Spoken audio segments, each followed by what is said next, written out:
Satu orang Rizik Syihab saja sudah mengotori negeri ini, apalagi jutaan orang.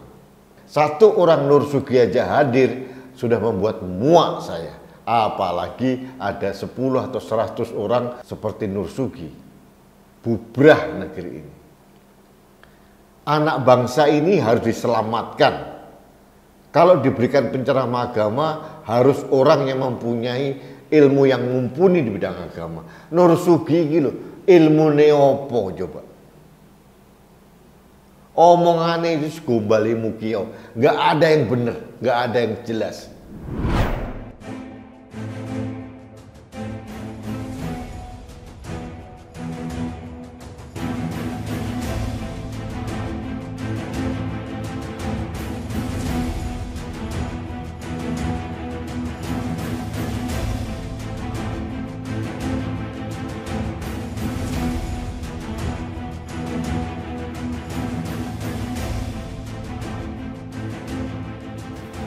Halo sahabat Indonesia, kita bertemu lagi dalam Opini Rudi. Sahabat Indonesia, residivis Bromo Corah yang bernama Nur Sugi kembali membuat narasi yang lucu bin ajaib gitu. Saya tidak tahu ini kok masih ada ya orang yang mau mendengarkan ceramah konyol dari Nur Sugi ini, karena saya lihat beberapa kali dalam videonya ilmu agamanya juga amat sangat cetek sekali.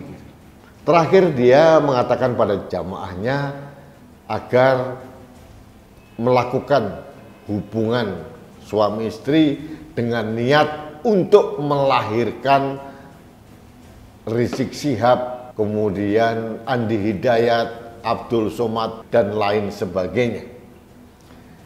Tujuannya adalah agar Indonesia ini dibanjiri dengan bayi-bayi reinkarnasi dari Rizik Syihab, Abdul Somad, dan Andi Hidayat. Kalau ini terjadi, apa yang terjadi di negeri ini? Rusak negeri ini. Amburadul, kita jadi negara Islam seperti di Afghanistan, Islam Puritan yang berkuasa. Tidak ada kemerdekaan bagi warga, khususnya perempuan. Kita tidak boleh mendikte Tuhan. Tapi Nur Sugi ini mencoba menyesatkan jamaahnya untuk mendikte Tuhan agar diciptakan orang-orang seperti Rizik Syihab. Satu orang Rizik Syihab saja sudah mengotori negeri ini, apalagi jutaan orang. Satu orang Nur Sugi aja hadir sudah membuat muak saya, apalagi ada 10 atau 100 orang seperti Nur Sugi. Bubrah negeri ini.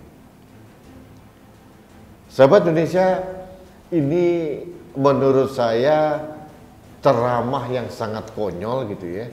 Jadi inilah yang saya khawatirkan, bahwa penceramah-penceramah agama yang diberikan panggung ini bisa semena-mena memberikan ujaran-ujaran. Bukan ajaran Islam yang mulia, tapi justru keluar dari jalur kemana-mana. Kayak kemarin Ustadz Abu Rushidan mengajak jamaahnya berdoa untuk mengutuk BNPT dan Densus 88. Doa yang mengancam seperti ini sering dilakukan oleh kelompok-kelompok mereka. Meskipun saya tahu omongannya Nur Sugi ini tidak ada makna apa-apa. Ya tidak mungkinlah terjadi Tuhan mendengarkan orang-orang seperti Nur Sugi. Orang yang sangat kental aroma kekerasan, kebencian, dan fitnah kesana kemari. Tidak akan mungkin lah. Cuma yang membuat saya heran adalah kok ada saudara-saudara saya orang Islam yang mau mendengarkan omong kosong dari Nur Sugi ini. Saya heran juga. Sahabat Indonesia, menjadi seorang guru,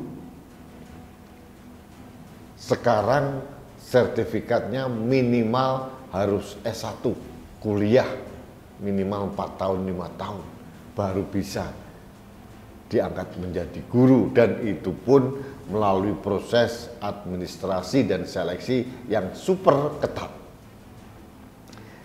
Ini hanya mengajarkan ilmu pengetahuan biasa.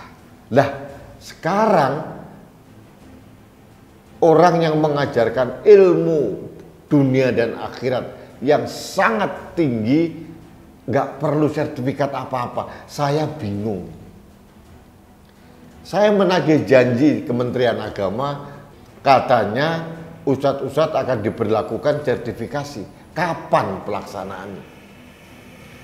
Jangan-jangan Menteri Agama Gus Yakut begitu memberikan wacana bagus ditentang 1-2 orang langsung melempem. Di Malaysia sudah diberlakukan bahwa pendakwah agama harus certified. Di Indonesia tidak. Bayangkan orang yang baru keluar dari penjara seperti Nur Sugi saja bisa ngacok ke sana kemari di mimbar agama. Lucu. Apalagi ujarannya kemarin ya sangat aneh tuh. Kalau perlu berhubungan badan 3 kali sehari, 7 kali seminggu. Aduh, ini kan sangat tidak ilmiah, sangat tidak intelek, dan sangat tidak islami. Yang membuat saya heran ya itu saja. Kok masih ada orang dengerin ocehan kosong dari Nur Sugi. Yang kedua, saya mempertanyakan kembali ke negara, dalam hal ini Kementerian Agama, kapan ada program sertifikasi pendakwah agama. Anak bangsa ini harus diselamatkan. Kalau diberikan penceramah agama, harus orang yang mempunyai ilmu yang mumpuni di bidang agama. Nur Sugi gitu, ilmu neopo coba. Omongannya itu segumbali mukio, nggak ada yang benar, nggak ada yang jelas. Sahabat Indonesia, ini keprihatinan saya pada sosok penceramah agama yang asal saja. Tidak ada bobotnya sama sekali. Tidak ada intelektualitas sekali. Coba bandingkan dengan Profesor Quraish Shihab, bandingkan dengan Mustafa Bisri, bandingkan dengan ustadz-ustadz yang lain yang mempunyai ilmu tinggi. Saat Latif itu doktor. Tadi Quraish Shihab itu guru besar. Jadi mendengarkan ceramah seorang Saat Latif atau Quraish Shihab, kemudian kita lihat tayangan ceramahnya si residivis Nur Sugi ini, ya kayak bumi sama langit. Nggak ada bobotnya apa-apa dari Nur Sugi. Itu kok menjadi perhatian dari media. Mungkin karena yang ekstrem, yang nyeleneh itulah menjadi newsmaker, mungkin seperti itu. Bagi saya Nur Sugi itu hanya cari panggung. Dia tidak mempunyai bobot agama dan tidak perlu diikuti oleh siapapun.